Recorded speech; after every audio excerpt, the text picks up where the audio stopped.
আসসালামু আলাইকুম, আপনাদের সবাইকে স্বাগতম জিও পোল্যান্ডে। বন্ধুরা, একটা খবর পুরো পৃথিবীকে স্তব্ধ করে দিয়েছে। ইরান নিজের সবচেয়ে মূল্যবান সম্পদ, নিজের উচ্চ সমৃদ্ধ ইউরেনিয়াম হস্তান্তর করতে রাজি হয়েছে। নিঃশ্বাস বন্ধ হয়ে যাওয়া এই মুহূর্তটি মানব ইতিহাসের মোড় ঘুরিয়ে দিতে পারে। পৃথিবীটা এখন একটা জীবন্ত টাইম বোমার উপর দিয়ে যাচ্ছে। যে দেশটা গত কয়েক বছর ধরে, বিশেষ করে গত ফেব্রুয়ারি থেকে শুরু হওয়া রক্তক্ষয়ী যুদ্ধে পশ্চিমা বিশ্বের সাথে চোখে চোখ রেখে লড়াই করছিল, সেই ইরান আজ নিজের পারমাণবিক স্বপ্নকে এক পাশে সরিয়ে রেখে সম্পদ হাত বদল করতে প্রস্তুত। কিন্তু প্রশ্ন হলো, এটা কি তেহরানের আত্মসমর্পণ, নাকি এর পেছনে লুকিয়ে আছে কোনো মহাবিত্তিক মাস্টার স্ট্রোক যা আমরা কেউ কখনো কল্পনাও করতে পারবো না? বন্ধুরা, কল্পনা করুন, হরমুজ প্রণালীর কালো পানিতে মার্কিন ও ইসরায়েলি অবরোধের শিকার তেলের ট্যাঙ্কারগুলো আবার স্বাভাবিক গতিতে চলা শুরু হয়ে গেছে। ইরানের ভূগর্ভস্থ ইস্পাহান ল্যাব থেকে শত শত কেজি 60% সমৃদ্ধ ইউরেনিয়াম চলে যাচ্ছে অন্য কোনো দেশে। বিনিময়ে আমেরিকা তুলে নিচ্ছে তাদের ভয়ঙ্কর নৌ অবরোধ। কিন্তু বন্ধুরা, এখানেই গল্প শেষ হয় না, কারণ আইআরজিসি অর্থাৎ রেভলিউশনারি গার্ডস কর্পস জানিয়ে দিয়েছে তাদের লাল লাইন এখনো অটুট আছে। আসল খেলাটা কি? মরুভূমির মাঝে তেহরানের রাস্তায় মানুষ আজ এক অদ্ভুত আলোচনার অপেক্ষা করছে এবং তাদের কানে একটা অদ্ভুত গুঞ্জন শোনা যাচ্ছে। কেউ আশা করছে শান্তির, কেউ আবার ভয় পাচ্ছে এক ঐতিহাসিক বিশ্বাসঘাতকতার। আর এই পুরো দাবা টেবিলের উপর স্পষ্ট ছায়া ফেলেছে ইসরায়েলের আগ্রাসী মনোভাব। কিন্তু হঠাৎ করেই দৃশ্যপটে এক নতুন মোড় আসে যখন ডোনাল্ড ট্রাম্প তার ট্রুথ সোশ্যালে লিখলেন, কোনো তাড়াহুড়া নয়, সময় আমাদের পক্ষে। এর মানে কি জানেন বন্ধুরা? ইরান কি আসলেই কোণঠাসা হয়ে পড়েছে, নাকি এটা পশ্চিমা সাম্রাজ্যবাদের পাতা কোনো নতুন ফাঁদ? হোয়াইট হাউসের উচ্চপদস্থ কর্মকর্তারা নিশ্চিত করেছেন যে ইরান নীতিগতভাবে ইউরেনিয়াম নিষ্ক্রিয় বা হস্তান্তরের বিষয়ে সম্মতি দিয়েছে। ইসলামাবাদে পাকিস্তানের মধ্যস্থতায় যে আলোচনা শুরু হয়েছিল তার উপর ভিত্তি করেই 60 দিনের এই বিধ্বংসী যুদ্ধবিরতি খসড়া তৈরি করা হয়েছে। বিনিময়ে ইরানের উপর থেকে নিষেধাজ্ঞা প্রত্যাহার আর বিলিয়ন বিলিয়ন ডলারের অবরুদ্ধ সম্পদ মুক্তির লোভনীয় প্রস্তাব দেয়া হয়েছে। কিন্তু বন্ধুরা, আসল সত্যটা এর চেয়েও অনেক বেশি গভীর এবং ভয়ঙ্কর, যা আপনাদের সামনে এখন আমরা আনতে চলেছি।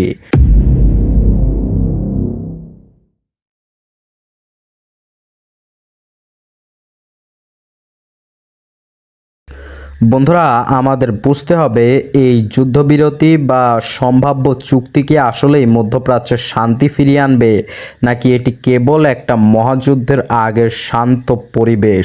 ওয়াশিংটন আর তেহরানের মধ্যকার এই চুক্তি যদি চূড়ান্ত রূপ পায়, তবে দৃশ্যত হরমুজ প্রণালী আবার বিশ্বের জন্য উন্মুক্ত হয়ে যাবে এবং বিশ্ববাজারে তেলের দাম এক ধাক্কায় অনেক কমে যাবে। কিন্তু মুদ্রার ওপিঠটাও দেখুন, আমেরিকা ও ইসরায়েল এর মূল লক্ষ্য কিন্তু ইরানের কল্যাণ নয়, তাদের লক্ষ্য হলো ইরানের পারমাণবিক দাঁত নখ উপড়ে ফেলা।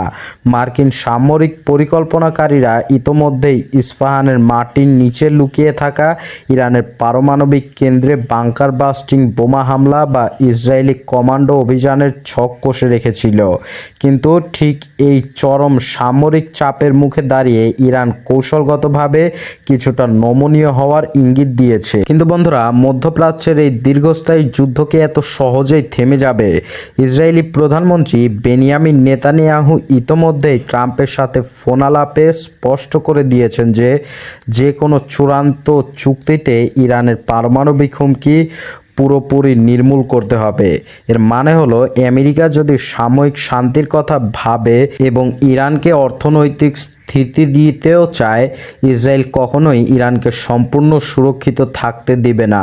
অর্থাৎ ইরানের ভালো ইসরায়েল কখনোই চায় না, এটাই স্বাভাবিক, কারণ ইরান হচ্ছে ইসরায়েলের জন্য সবচেয়ে বড় হুমকি।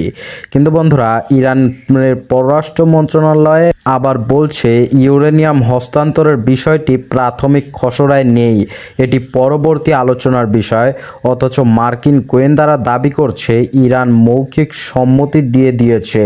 বন্ধুরা, এই যে তথ্যের চরম অমিল, এটাই প্রমাণ করে যে ভেতরে ভেতরে এক ভয়ঙ্কর বারুদের স্তূপ তৈরি হচ্ছে। যদি এই 60 দিনের মধ্যে আমেরিকা ইরানের অবরুদ্ধ ফান্ড মুক্ত না করে, তবে ইরান আবারও তাদের ইউরেনিয়াম সমৃদ্ধকরণ শুরু করবে এবং তখন যে যুদ্ধটা ফেটে পড়বে তা কেবল মধ্যপ্রাচ্যে সীমাবদ্ধ থাকবে না। এটি একটি ছদ্মবেশী যুদ্ধবিরতি, যা আসলে উভয় পক্ষকে নতুন করে অস্ত্র ও কৌশল জোগানোর সময় দিচ্ছে মাত্র, যা আমরা ইতোমধ্যেই দেখতে পাচ্ছি। ইরান তার পাল্লাটা ভারী করছে, আমেরিকা তার পাল্লাটা ভারী করছে। পরে গিয়ে তারা দুজন এমনভাবে যুদ্ধে জড়াবে যা আমরা কেউ কল্পনাও করতে পারবো না। তাই ভবিষ্যতে কি ঘটবে সেগুলো জানার জন্য আমাদের এই বিশ্লেষণের সাথেই থাকুন, কারণ আমরা খুবই ভয়ঙ্কর তথ্য দিতে চলেছি।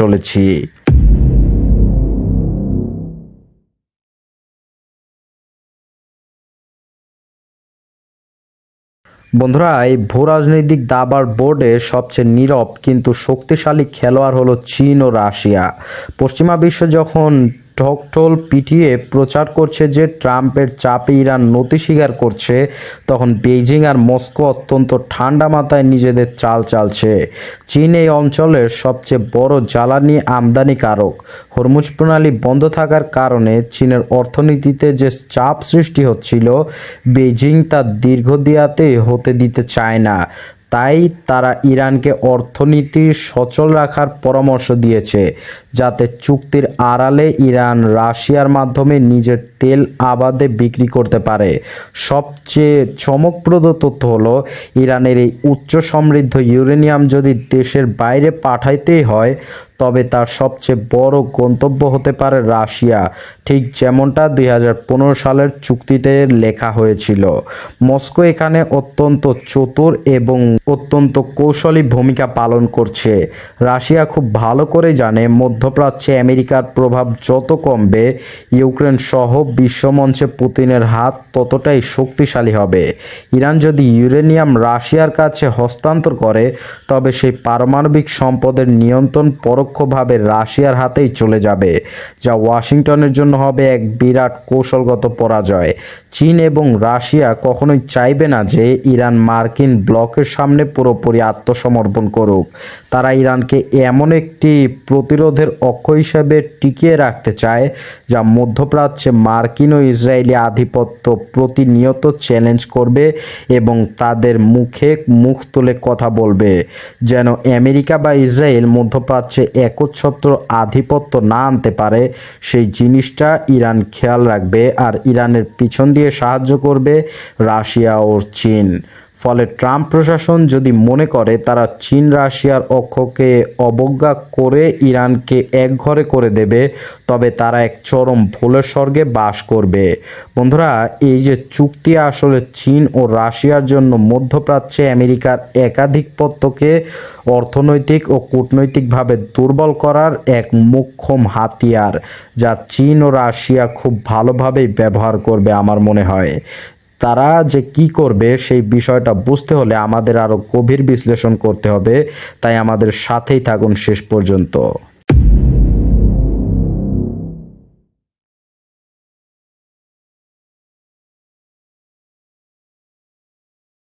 বন্ধুরা, এবার আসি সেই মূল বিষয়ে, যা সাধারণত সংবাদ মাধ্যমে কখনোই প্রকাশ করা হয় না। তেহরানের সর্বোচ্চ নেতা মোজতাবা খামেনির চূড়ান্ত অনুমোদনের অপেক্ষায় পুরো মধ্যপ্রাচ্য আজ শ্বাস বন্ধ করে বসে আছে। ইরানের অন্তর্বহরে আইআরজিসি এবং কট্টরপন্থীরা স্পষ্ট হুঁশিয়ারি দিয়েছে যে জনগণের সনবারবিক এবং অধিকার বিসর্জন দিয়ে কোনো আপোষ করা হলে তা হবে দেশের সার্বভৌমত্বের উপর বড় আঘাত। অন্যদিকে ট্রাম্পের উপর মার্কিন বাজ পাখি বা যুদ্ধাবাজ লস্টিদের মহা চাপ হয়ে রয়েছে, যারা মনে করে ওবামার আমলেই ইরানকে এত সাহস দেওয়া হয়েছে, এত শক্তি দেওয়া হয়েছে যে তারা এখন তাদের বিরুদ্ধে কথা বলছে এবং তাদের বিরুদ্ধে কাজ করছে। আমেরিকা চাইছে ইরানের হাত বেঁধে ফেলতে, তাকে মধ্যপ্রাচ্যের আঞ্চলিক রাজনীতি থেকে নিষ্ক্রিয় করে দিতে, যাতে ইসরায়েল পুরো অঞ্চলে নিজের একচ্ছত্র নিয়ন্ত্রণ প্রতিষ্ঠা করতে পারে। কিন্তু বন্ধুরা, ইরান শত শত বছর ধরে টিকে থাকা এক পারস্য সাম্রাজ্যের উত্তরাধিকারী। তারা এত সহজে নিজেদের অস্তিত্ব বিলীন হতে দেবে না। ইউরেনিয়াম হস্তান্তরের এই আলোচনা আসলে ইরানের একটি মহাকৌশল হতে পারে, যার মাধ্যমে তারা দেশের ভেতরের চলমান অর্থনৈতিক বিপর্যয় সামলে দিতে পারবে এবং দেশের মানুষদেরকে শান্ত করতে পারবে, যেন তাদের পকেট ফাঁকা না হয়, অর্থনৈতিক সচ্ছলতা আনবে। এই 60 দিনের যুদ্ধবিরতি শেষ হওয়ার পর যখন আসল শর্তগুলো টেবিলের উপর আসবে, তখন যদি মার্কিন সাম্রাজ্যবাদ তাদের দেয়া প্রতিশ্রুতি ভঙ্গ করে, তবে মধ্যপ্রাচ্যের বুক চিরে এমন এক সংঘাতের জন্ম হবে যা বিশ্ব আজ পর্যন্ত দেখে নেই। বন্ধুরা, এই মুহূর্তে চুক্তিটি কাগজের কলমে যতটাই সহজ মনে হোক না কেন, বাস্তবতার ময়দানে এটি অত্যন্ত ভঙ্গুর এবং ভয়ঙ্কর। এক পাশে ট্রাম্পের অহংকার আর অন্য পাশে ইসরায়েলের আক্রোশ, আর তার বিপরীতে ইরানের টিকে থাকার লড়াই। পৃথিবী এখন এক চরম অনিশ্চয়তার অপেক্ষায় দিন গুনছে। তাহলে বন্ধুরা, আপনার কি মনে হয়, এটা কি পশ্চিমা চাপের মুখে ইরানের কৌশলগত পিছু হটা, নাকি মার্কিন সাম্রাজ্যবাদকে অনুপটে টেনে নেওয়ার জন্য তেহরানের এক ভয়ঙ্কর মাস্টার প্ল্যান? আপনারাই বলুন। জিওপয়েন্টের সাথে থাকুন, সত্যটা আমরা ধাপে ধাপে খুলে দেখাবো, তাই সাবস্ক্রাইব করে রাখুন। আল্লাহ হাফেজ।